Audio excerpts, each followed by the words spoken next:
السلام عليكم، ازيكم يا حبايبي؟ عاملين ايه؟ يا رب تكونوا بخير. طبعا الفيديو باين اهو، العنوان الباب باين من عنوانه زي ما بيقولوا كده. عندنا بقى بط كده محمر، ذكر بط كده زي ما بيقول الكتاب كده. آم، فظيع.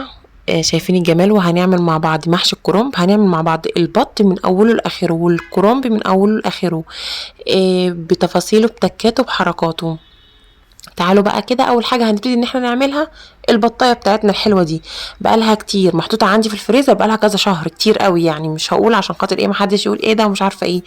فطبعا كنت لازم ان انا اعملها بطريقه حلوه عشان خاطر ما يبانش ان هي بقالها كتير عندي في الفريزر. جبت بقى بصل مبشور كده شويه صغيرين، ورحت حطيت عليهم توابل ونص معلقه سكر او معلقه سكر. ما تخافوش، حطوا معلقه سكر وملح وفلفل اسمر وبابريكا مدخنه وكزبره ناشفه والبهارات اللي انتوا عايزينها كلها ابدعوا يعني. وعندنا البطايه المغسوله المنقوعه في ميه بتلج بورق رورو بقرفه بليمون بملح يعني ايه، قشطه يعني زي ما بيقولوا كده. هبتدي ان انا افتحها من الجلد واللحم. الجلد ده هبتدي ان انا افتحه من جوه كله، عشان ان انا هحشي ما بين اللحم والجلد زي ما انتوا شايفين معايا كده. هبتدي ان انا احشي البصل بتاعي ده اللي هو بالخلطه ما بين اللحم والجلد، هحشيها كلها كده وما بين الفخاد الاوراق بتاعتها كده، والفها كلها لفه جامده. وده هيكون افضل لو عملتوها قبليها بيوم بالليل وبيتوها في التتبيله دي. انا عملتها قبليها بنص ساعه تقريبا عشان ما كانش عندي وقت. صحيت من النوم كده، عملت حالتي، كنت مطلعه البط نقعاه زي ما قلت لكم في المحلول بتاعه كده، وعملته. بعد ما عملته كده ولفيته اللفه الحلوه وسبته بتاع حوالي نص ساعه او ربع ساعه، وممكن تحطيه اوتوماتيك على في الميه بتاعته. عندي حله كبيره ورحت حاطه فيها البطايه دكر البط بتاعي الفظيع. وبعد ما بقت تغلي كده وشلنا من عليها الريمه، هنبتدي ان احنا نحط معاها الفلفل الاسمر بتاعنا وشويه كمون والملح ومعلقه السكر، اوعي تنسي معلقه السكر وورق غار وبصلايه صغيره. هنسيبها تستوي بقى وتاخد مع بعضيها. هنروح نعمل الكرنب حبيب قلبنا. الكرنب ما اقولكوش، هو بطه مش بلدي، بس طعمه مسكر تسكير ودايب دوبان فظيع. هبتدي ان انا عندي ميه بتغلي، هحط فيها ملح لا اكتر ولا اقل. يقولك حطي بيكنج باودر ويحطي مش عارفه ايه، هو ملح بس لا اكتر ولا اقل. هبتدي ان انا احط عندي الكرنب بتاعي بفتحه كده، واروح حطاه كده في الحله بتاعتي ورقه ورقه، وان هو يا دوب بس احس ان هو اضطر كده. اروح ايه شايلاه نشلاه من الحله بتاعتي كده. وبعد ما نشلته كده انا بوضبه، بشيل العرش من فوق، هتلاقي كده حته ناشفه من فوق دي ما بتتحشيش، بنشيلها من فوق ونبتدي ان احنا نقطعه زي الرول كده، قطع زي الرول. والرول ده برضو هنقطعه قطع صغيرة قد نص الايد. هنشوف. قلنا بقى عقبال ما يبرد شوية عشان خاطر عمال يلسوعني مش عارفة ان انا اوضبه زي ما بيقولوا كده. هجيب البصل بتاعي وابشره في المبشرة. لو عندك كبة هيريحك كتير. المحشي بيحب التسبيكة بتاعت المحشي، بتحب البصل والبصل يحب المحشي يموت فيها زي ما انتم شايفين كده. ومعايا زيت، هنجيب زيت نحط نص ازازة زيت او ربع ازازه زيت حسب اللي انت هتعملي. انا كنت عامله كميه كبيره، انا كنت عامله كرنبتين كبار حلوين. وهبتدي ان انا اشوحهم لحد ما يصفروا على النار. اول ما يصفروا على النار هجيب الطماطم بتاعتي واحطها. تضربي طماطم حمراء، عندك طماطم تضربيها، عندك طماطم في الفريزر مفرزاها حطيها ما يضرش. بعد ما سبكت الطماطم معايا الصلصه معايا، هبتدي ان انا ارمي عليها خضره ومتقطع عليها فلفل كتير. المحشي بيحب الفلفل المتقطع كتير. عندنا رحت بعد ما اتسبكي كده، رميت عليها الخضره الاول والتوابل والملح والسكر. برضو بحب السكر في الاكل، ما بيبانش خالص وبيدي طعم حلو ومذاق جميل يعني. عشان خاطر يدوب كله يتغلل في بعضه، لان انا لو حطيت الرز الاول مش هعرف اتمكن. ممكن حته تبقى حادقه وحته مش ودلع، وحته فيها الفلفل الاسمر وحته فيها مش، وحته ما فيهاش، حته فيها البهارات وحته ما فيهاش. بعد ما اتاكدت ان التوابل بتاعتي كلها والخضره بتاعتي اتلفت كلها في الطماطم بتاعتي المتسبكه، هبتدي ان انا احط الرز بتاعي زي ما انتم شايفين كده. ولا اروع والله العظيم، طعمها فظيع. حطيت مع نص معلقه شطه كده تدي نكهه بسيطه وفي نفس الوقت ما يبقاش حراق عشان خاطر الاطفال تاكل معايا. هبتدي ان انا بعد ما بقطعه كده ادي نص كافه ايد زي ما انتم شايفين، بحط على طرف من ورا، طرف الورقه من ورا كده بتاعه الكرنبيه، وبلفها عكس عكاز زي ما انتوا شايفين معايا كده اهو. انا بحب اعمله صغير جدا، بيبقى خفيف كده وطعمه جميل في البق. شايفين؟ لو انتوا شايفين في الوقت دوت سريع، انا دلوقتي اهو هوريهولكوا بالراحه عشان خاطر تعرفوا تعملوه، ولا اسرع ولا اسهل من كده. اهو شايفه الرول بقى ببتدي ان انا اقطعه قطع صغيره قد نص كفه ايدي. شايفين؟ هاخد واحد تاني اهو عكس عكاس اهو، بلفه من ورا مش من قدام. اللي في ناس بتلف من قدام لورا ومن ورا لقدام، براحتك خالص. انا بالنسبه لي برتاح في الحركه دي، يعني من ورا لقدام. الاولاد كانوا عايزين ياكلوا خلطه بتاع، فبجيب لهم العرش بعمله لهم كده في الخلطه واديه لهم ياكلوه. ف زي ما انتوا شايفين كده اهو معايا، اللي ايدك تجيبه. شوفي جربي من ورا لقدام ومن قدام لورا. عندي بقى الفلفل، انا كده حشيت اول حله. عندي الفلفل بقى هبتدي ان انا احشيه، بخليه مهوي شويه عشان خاطر ما ينطرش بره الرز كتير. الكرنب بالمناسبه رخيص مش غالي. انا بالنسبه لي هو انا جايبه الكرنبتين كبار ب25 جنيه، يعني الكرنبايه ب12 جنيه. حلوه قوي في الغلا اللي احنا فيه حاليا. الكرنب كان بيوصل الكرنبايه 30 جنيه من قيمه شهرين تقريبا.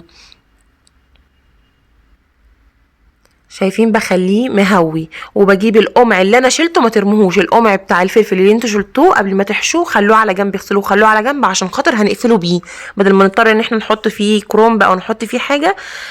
عشان خاطر الرز بتاعه زي ما انتوا شايفين كده، عشان الرز بتاعه ما يتنطرش. شايفين؟ اهو بحط القمع بتاعه اكنه ما اتفتحش.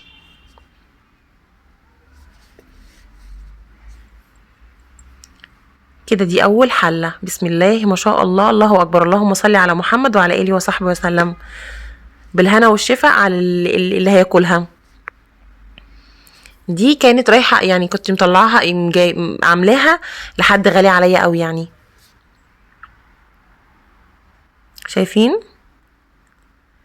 مفيش اجمل ولا اطعم من كده.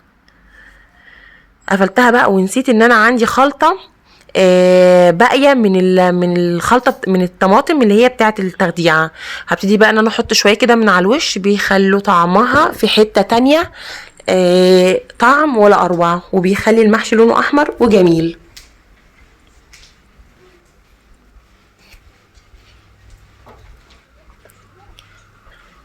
هبتدي بقى ان انا ادخل على الحله التانية عشان خاطر احشيها. الحله دي الاولانيه قلت مش بتاعتي، الحله دي اللي هي كبيره شويه هي دي اللي انا هعملها على على البطايه دي عشان خاطر ايه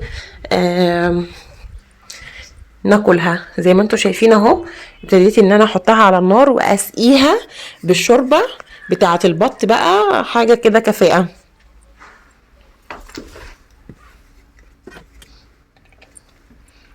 وابتدي ان انا اسيبها تستوي. شايفين السقيه بتاعتها بتبقى مش قوي. شايفين بقى؟ والله كان زبده، والله زبده دايب دوبان في البق. مفيش كده، مفيش اجمل من كده. دي بقى حله كده صغيره عملتها وكمرتها في التلاجة زي ما بيقولوا كده. اعملها بعدين. جبت بقى شويه برضو تخديعه من اللي هي بتاعه المحشي، كنت حطاهم على جنب زي ما قلت لكم.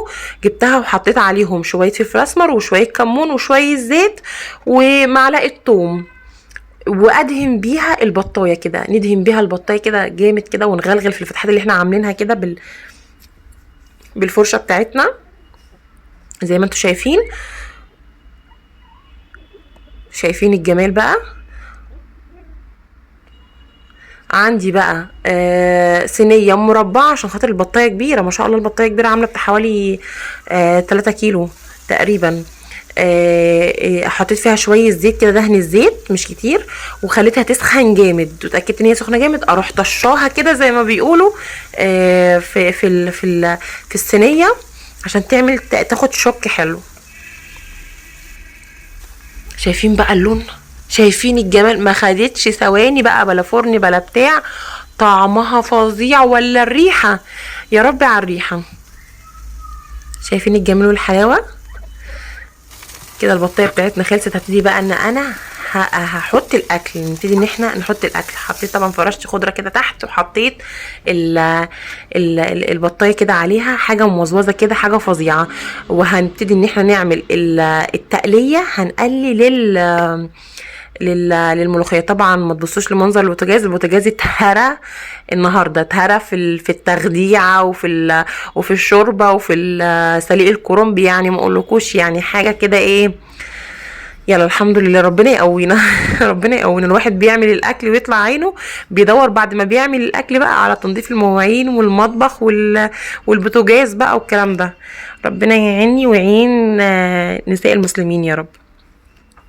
شايفين بقى هبتدي ان انا اطش. الله على الملوخية وقوام الملوخية وجمال الملوخية ولون الملوخية وريحة الملوخية، ولا اروع ولا اجمل. والله ما في اسهل من كده في طريقة عمل الطيور عامة، ولا في طريقة المحشي والملوخية. ما فيش اسهل من كده. جربوها وباذن الله هيعجبكم. لو عجبكم الفيديو ما تنسوش ان انتوا تعملوا لي اشتراك في القناه، وتعملوا لايك، وتعملوا تعليق حلو زيكم. شايفين بقى المحشي؟ شايفين الجمال بتاع المحشي؟ والله العظيم زبده. لا تقولي لي بقى بيشد ولا ما دايب في البق. اول ما بحطه كده بيروح دايب، اكنك بتحطي يمكن الشوكولاته ناشفه عنه، اكنك بتحطي حاجه كده ايه، مارشميلو. شايفين الجمال؟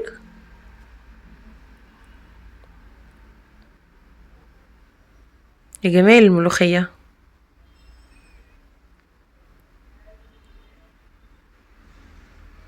شايفين؟ يا قلبي، قلبي الصغير لا يتحمل.